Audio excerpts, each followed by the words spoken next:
place on the floor. It's also got a more comprehensive dashboard as well over the earlier car.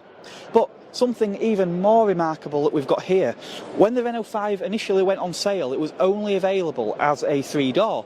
Now, a 5-door had been envisaged all those years ago, but didn't actually come along until sort of the end of the decade. The Spanish, however, couldn't wait that long, so they added a couple of doors, but they didn't just add a couple of doors, because they actually added a saloon body to the range. Badged as the Siete or Renault 7, basically a Renault 5, but a saloon body style. I've never ever seen one of these cars before, other than on pictures, so a real treat to have one here at the show today. I'm joined here by Alan now. Alan's got quite a substantial car collection, I understand. Yeah, I've got a few. Just a few? More than your average. More than your average. But one of the cars he's brought today is this 7.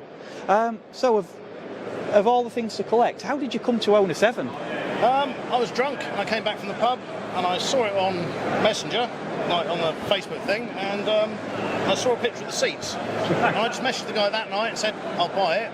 Woke up the next morning with a message going, do you want to come around today? And I said yes, and I went and bought it. I'm very glad I did. It's fantastic.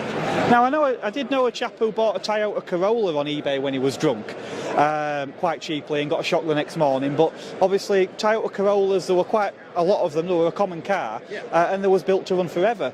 Renault 7, though, it's not a car we had in the UK, is it? So it's quite a rare car to accidentally purchase. I didn't see the car, I just saw the seats. I didn't even know it was attached to that car. I literally saw the seats. I thought it was a Renault 5 when I bought it. Yeah. I didn't know it was a 7 until I looked at the pictures. So I was really chuffed because I've never seen one before, and it's just a beautiful car. Yeah, and I trust the car was already in the UK. Yeah, it's in Devon during lockdown. So right.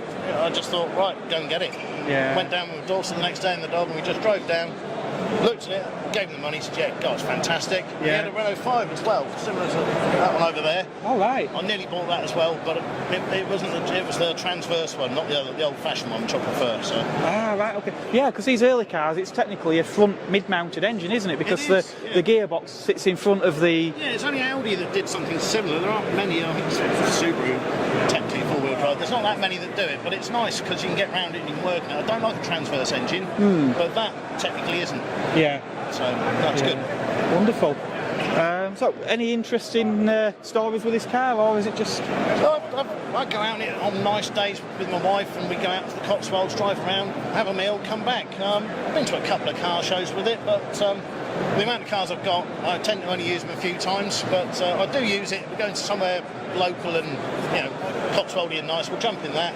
And it's just a lovely thing, because the back screen's as big as the front, and you can see all round. And if you're going around somewhere that's nice, you can just look, and it's lovely. It's the beauty of these older cars, isn't it? Now, obviously, this was a Spanish-only market car, and obviously I would expect set up for that market. Other than the obvious, the fact that it's a bit longer than a normal Renault 5, are there any other sort of changes that you're aware of? I believe that one wheelbase is longer than the other. Oh, like on a 16? Yeah, I don't know which side is which, but weirdly that's the case.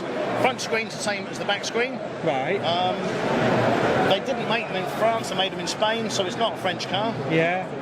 And there aren't many about. Yeah. Which engine's in this one? No idea, I didn't look, I haven't got a clue. You just know that it starts, it goes... Yeah, I didn't look into it when I bought it, and I've not looked into it since. I just like it, and I drive it, and it's lovely. Yeah, marvellous. Yeah. Well, I'm certainly pleased to see it here today. I've never ever seen one of these, so yeah, that's wonderful. And I'm going to have a good look at them seats as well, because now you've mentioned them, I'm curious as to... Yeah. I don't think it's original, but it is beautiful. Yeah, wonderful. Thank you very much. Okay, no problems. Cheers.